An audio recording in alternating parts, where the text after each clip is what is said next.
Hi, guys, welcome to this week's episode of the Late Night Drives podcast. We are going to be discussing the Dutch Grand Prix, which took place at Zandvoort. We have Sukriti here to help us out. Hi, Sukriti, how are you? I'm good. How are you?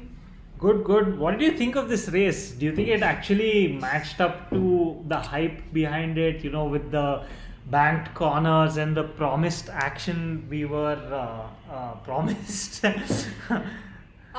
So I think if you compare it to last week's race at Spa, race in quotation marks, which was 2 laps behind a safety car, I would say this was most certainly a very action-packed race.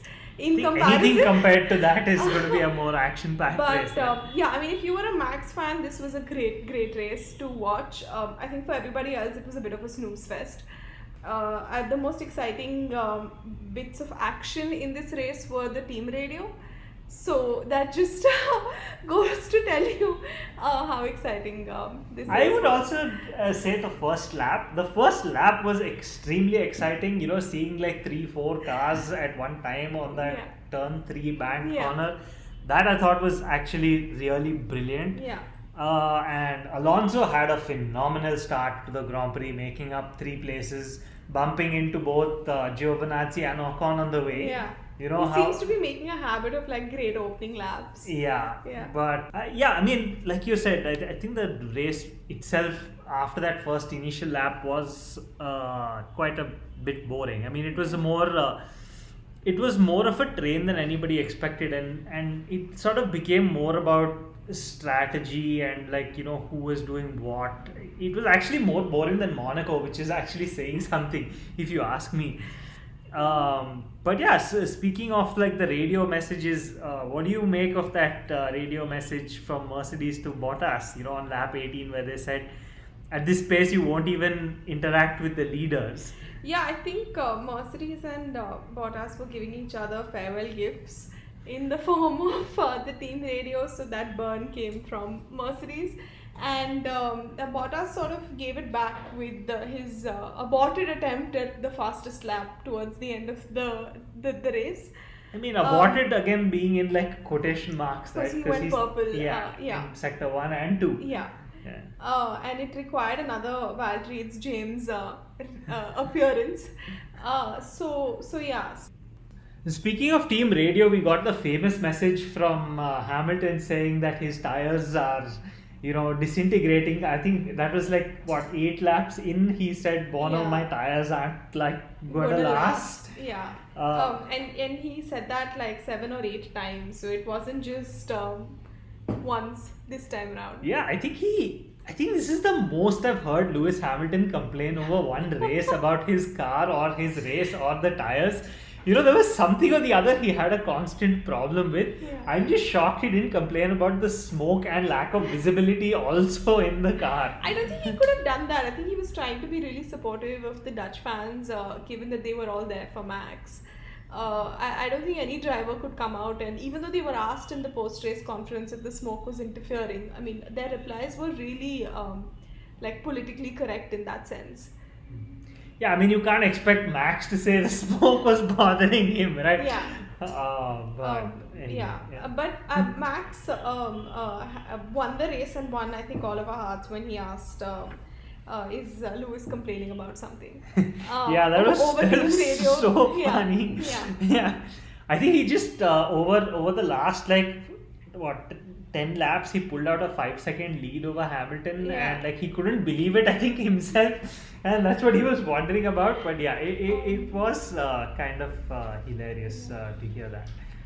Just a few, go ahead. No, I was saying, but we should talk about the race and not just radio. Yeah, I know that. That's where I was also heading. Like, coming back to the race, it was really a race of not much action and not that much to talk about. But there were a couple of things. One was Gasly put in an excellent performance. He qualified P4 and Held on to that P4 firmly. Yeah, for once didn't have luck going against him, right? Yeah. Where there was an opening lap incident or something that prevented him from getting that P4. Yeah. And the team also responding with a good pit stop, calling like the right strategy, and that worked out really well. Basically, Gasly doing everything the second Red Bull driver should be doing. Right? Absolutely. Gasly most certainly doing everything that the second Red Bull driver should be doing. And speaking of the second Red Bull driver, Perez actually,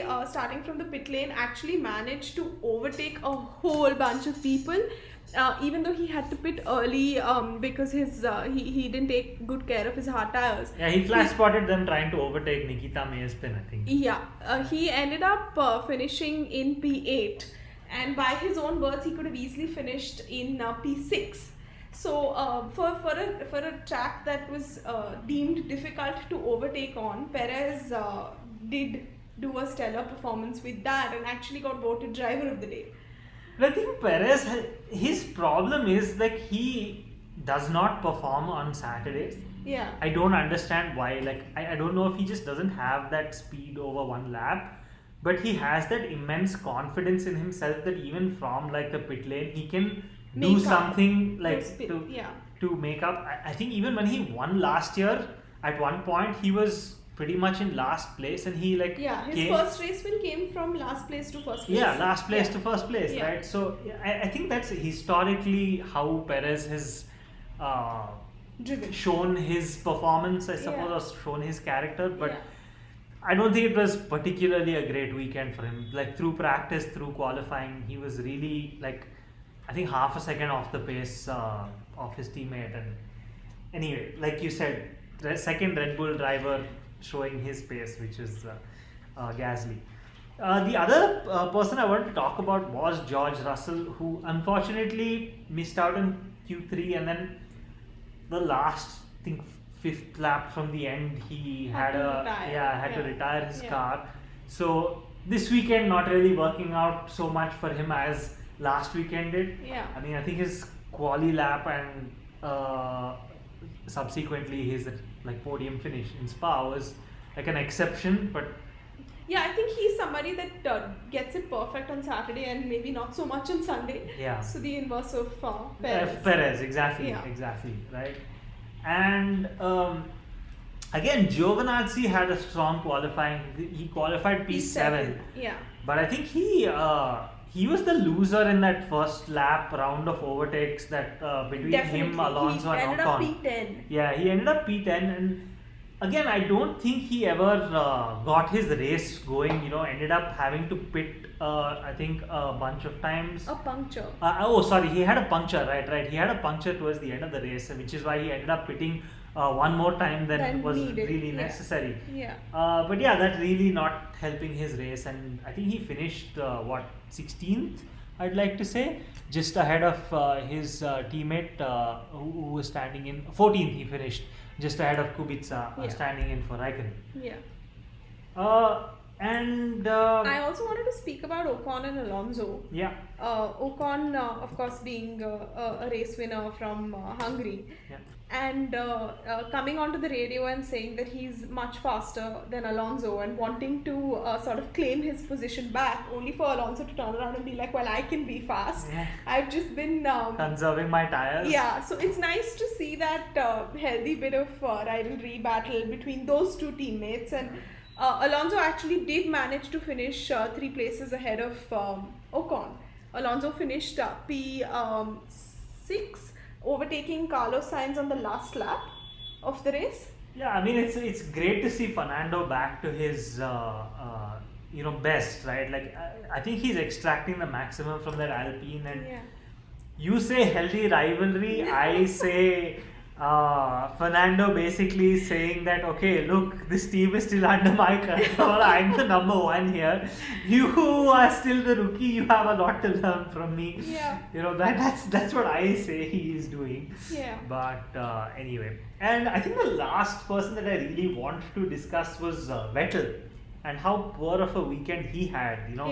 Not making it out of Q1 in qualifying. That was okay. That was an incident that was because of the incident with the Haas drivers where he was impeded or whatever. But I mean, he spun on lap 37 of the race at the banking at turn 3 when there was nobody around him. It was just he made a mistake, and he almost took out Valtteri Bottas because of that spin, right? That was great. Some great reactions from Bottas to pick actually the right direction, going right on top of the banking to avoid that. Yeah. But yeah, quite a pathetic weekend for I think Vettel Yeah, in and I think particular. Aston Martin in general have had a couple of bad weekends. I mean, they had that podium, of course, that was taken away. They seem to now like sort of be lagging behind Alpine and Alpha Tauri in the constructors battle. With these guys really giving it everything week after week after week, I don't think Aston Martin has that consistency. Yeah, I don't. I think that's always been their problem, right? Even like before they were Aston Martin, even when they were Renault and Lotus earlier, they would have like these great one-off races where they did really well. But that, like you said, that consistency was never there, right? Sorry, Force India. What am I talking about? Yeah. I got confused. Aston Martin was Force India before. Force India, Yeah, yeah. yeah. I was talking about Force India. Yeah. And I think that pretty much sums up my key moments from the race. Yeah, I actually want to talk about the number of pit stops that Mercedes executed in this race and how their strategy was. I don't know what it was. I don't think they knew what it was either. Yeah. It seemed like they were calling strategy on the fly, right? Yeah. Also, specifically, I want to talk about that last pit stop. 3 laps to go, they got Bottas in, put him on softs, and he thought he was going for the fastest lap attempt, only to be told, no, please abort your fastest lap attempt.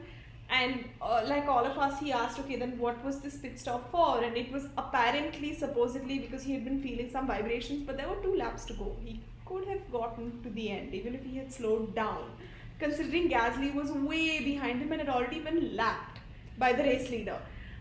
So very clearly, Bottas was made to stop only so that Hamilton could also stop, take the fastest lap, and still be ahead of Valtteri. Yeah, he definitely wasn't feeling the good vibrations. Sorry, bad joke. Anyway, moving on. So I just want to talk about, I'm really glad for the regulations coming in next year and hopefully making all of these teams more competitive, because it is absolutely ridiculous that from 2 to 3 and 3 to 4 you have like a 35-40 second window where a team is able to pit their driver only so that the driver that's leading in the championship has that advantage. I mean, if Hamilton wanted to pit for the fastest lap, his penalty should have been ideally that he finished in 3rd place and not 2nd. It's ridiculous to me that Mercedes had that much of a time advantage over the rest of the field, but they were able to make 2 people stop and not give up a single position. I think generally there were a few things at play that probably caused that. One is like the track being as small as it was. B, the pace that Mercedes and Red Bull of Max Verstappen had. Like they were so far ahead of the field. I think at one point all the top 3 drivers had lapped every single one of the other drivers, including Gasly in P4, right? And the third thing was, of course, that Mercedes had 2 cars to play around with. No, so I mean, I get that the track was short, which is why you're able to easily lap the other drivers. But at the end of the day, you've got a 25-30 second gap between P3 and P4. Agreed. That has nothing to do with track length. Yeah, I completely agree with that. Like it was ridiculous. That they were able to execute such a move. It was absolutely ridiculous, and yes, I do hope that the regulation change for next year gets the racing much closer. So if you want to do something like this, you are penalized in terms of places, right? Yeah. So like Perez has stopped in the past for fastest lap, and I think he's not been in the top 10, so it hasn't mattered. Yeah. It's been for Red Bull to be like, okay, I want to take this point away from Mercedes. Correct. But to be able to get that point and hold on to that P2. It's just the top 3 dominating, right? Yeah. There's nothing else to say. So far ahead of the rest of the field. I think it was up to P6 at one point, up to P6 or P7 only. That was 1 lap behind, and then everybody else was 2 laps behind. Yeah. So yeah, it was bloody ridiculous. So looking back at this race, who would you pick as your driver of the day? We all know the fans voted for Perez, but who would your driver of the day be? For me, without a doubt, it's Gasly. I think he's really underappreciated. What he's done with with the car he has this year is just phenomenal, and he is basically doing the job of a Red Bull second driver without being in a Red Bull. So Interesting. I completely agree. He seems to be flying under the radar at the moment, at least. And his. I hope his run of bad luck has come to an end. yeah, Let's put it that way. yeah. Right? My driver of the day, if I had to pick someone apart from Perez and Gasly, would definitely be Charles Leclerc. For what? Sitting Finishing in P5? finishing in P5, not making a mistake, and ensuring that Ferrari strategy doesn't mess up, losing him a position, and ensuring he gets maximum points. Of course, Charles Leclerc ends up being my driver of the day most weekends, Yeah. just because he's Charles Leclerc. But he finished and got a decent haul of points for Ferrari. So Oh, I thought you were going to say him because he didn't take Gasly out in this race. actually, him, because he probably didn't cause a red flag He wasn't to stupid. cement his position in qualifying at least. I mean, I'm actually surprised you're saying that because I thought Ferrari in practice had so much pace that they would expect to qualify. They were expecting to qualify in the second row. So, I actually didn't think that was going to be ever the case. Like, I feel like Ferrari, I think Ferrari finished where they deserve to finish. Like, I don't think they have the pace this year to qualify or finish higher. Yeah, things happen to the leaders, being Mercedes and Red Bull, and messing up.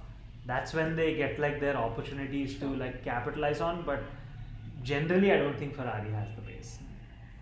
but with this race, Max has again taken lead of the championship by just 3 points. It's literally anybody's at this point. Yeah, I hope it goes down to the wire. Like, it's genuinely an exciting championship after a long time. Yeah. Such a closely fought championship for such a long time, and especially like looking forward to the next, I think, couple of races with the Italy in particular seeming to favor the Mercedes, because Red Bull historically hasn't done the greatest at Monza. Yeah, but every track we've said Red Bull hasn't historically done well. This year they've gone ahead and like proved everybody wrong. Yeah, and they've taken a massive step. I mean, thinking back to like the season, they've taken a massive step up in their engine. So Yeah. you never know. Mercedes though still has a 12-point lead over Red Bull in the Constructors' Championship. Valtteri's third place significantly Cementing that. helping Yeah. with that. Yeah. And I think that's what Red Bull are going to be looking for from Perez to be finishing third, fourth every week. I think that's been Red Bull's challenge for like a couple of seasons now. You know, that second seat has not consistently been performing. Yeah. I mean, if you don't consider Gasly as the second seat of Red Bull. But yeah, I mean, I hope that changes for them, just to make it that much closer, even in terms of constructors. But yeah, speaking of the Constructors' Championship, Ferrari has overtaken McLaren Yeah. for third place. But I think the rest of the constructors are pretty much as is. There's been no movement from the last race. Yeah, I think Aston Martin perhaps slipped last week. But moving on, looking ahead first before I get to the Italian Grand Prix and our predictions for that, let's talk about the drivers' market. Whole bunch of announcements that happened today, Yeah. the day we're recording. Yeah. So Valtteri moving to Alfa Romeo, I think everyone sort of saw that coming, although you believed that he would be moving to Williams. Yeah, to me it just made more sense for him to stay in the Mercedes family, right? Like, I mean, why would they not want him to be like a part of the Mercedes family? And I mean, given the number of rule changes for next season, like, I just felt that perhaps Williams would want him more because he has more experience with that engine. Yeah, I'm sure Williams would have wanted him, Yeah. but he's chosen to go the Alpha way. Giovinazzi under a lot of pressure, being told to deliver in the next couple of races because his contract for next year is still a question mark. I think he's shown what he's capable of in this race, at least to begin with, by qualifying in P7. Yeah. That was an outstanding performance by him, and I think given like better luck in the race, he might have finished higher, maybe even got the last point, who knows, right? Yeah. But yeah, coming to Alpha Tauri, I mean, they've confirm both confirm their. both their existing drivers again for next year. Yeah, I don't think it would have been a healthy environment for them to have Gasly and Albon in the same team, trying to get to that Red Bull seat. second seat.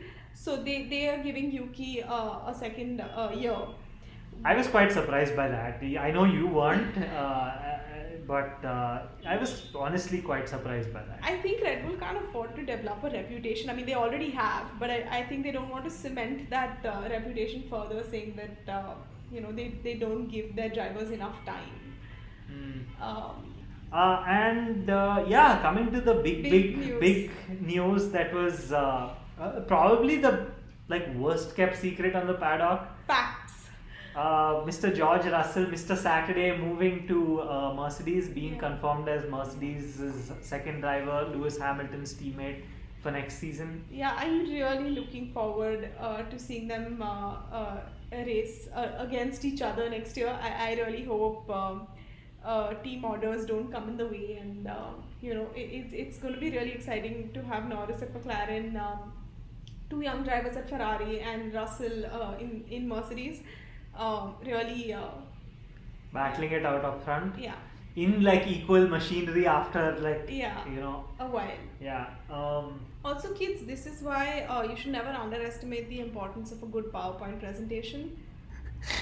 Yeah, it can get you to the second seat of the Mercedes Formula One team. I don't know, I feel like it's going to change the team dynamic of Mercedes. Yeah. I think if Hamilton doesn't win his 8th title this season, especially is going to be very difficult for Mercedes to manage. I don't think things can get as bad as Hamilton and Rosberg. Let's hope not. Yeah, so I think Toto's got some experience in that regard in terms of how to manage a situation. Yeah. So, yeah. I don't know, let's see. I mean, I'm looking forward to it. I genuinely didn't think they would be signing him for next season. Genuinely, I thought he would be at Williams for another season. So I'm quite surprised, pleasantly so. I'm really happy for him. I think he deserves it for sure. He thrashed Bottas when he had one go. Yeah, in Bahrain when he took over from Hamilton when Hamilton tested positive for COVID last year. So with Kimi retiring and Bottas moving to his seat and George moving to Mercedes, that leaves an empty seat at Williams. Yep, that's the one seat that everybody is fighting for. I think there are two drivers for sure in the hunt. Alex Albon and Nick De Vries. Yeah. You also have people like Hülkenberg and all being rumored to potentially. The names like Hülkenberg being thrown around, but I think the two main contenders are Albon and Nick De Vries. And yeah, I think Mercedes and Toto Wolff have clearly come out and said, right, it's up to Toto, it's up to Red Bull and Christian Horner, and if Albon can be let out of a contract from Red Bull, I think he doesn't have a problem signing Albon. Yeah. I don't think he's going to let Nick De Vries move from Formula E to Formula One, at least as reigning champion and the last season for Mercedes in Formula E. Why would they not want the reigning champion to be driving their last season? But what are your thoughts on that? I don't know. I think that I don't know if Red Bull actually care enough about Albon to let go of his contract. So I still think there's a chance things may swing in Nick De Vries' favor. And I actually am not certain about Giovinazzi holding on to his seat at Alfa Romeo. They are getting Bottas, an experienced driver who has been driving in F1.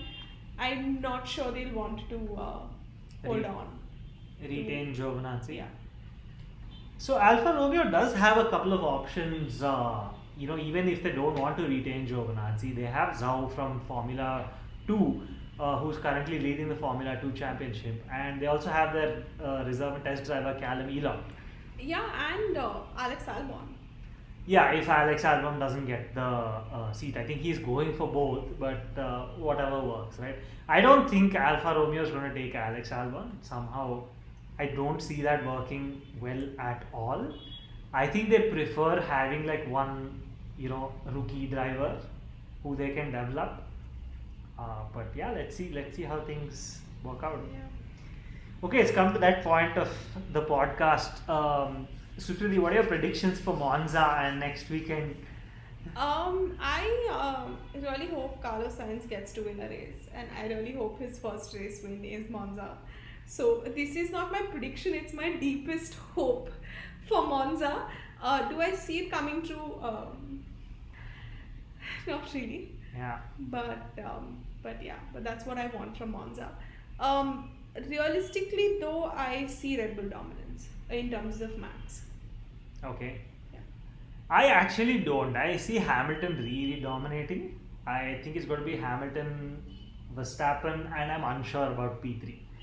I don't know who's going to finish P3. This is one time where I'm not going to say Bottas. Yeah. Yeah. I think also with the way Monza went for Ferrari last year, they're going to really want to do a better job this time round. Exactly. Which Yeah. is why like I'm unsure who's going to finish P3. I hope it's a non Red Bull Mercedes P3. But let's see.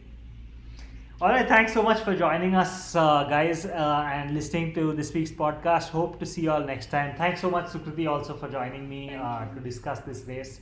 And I'm sure we'll have you back on the podcast very soon.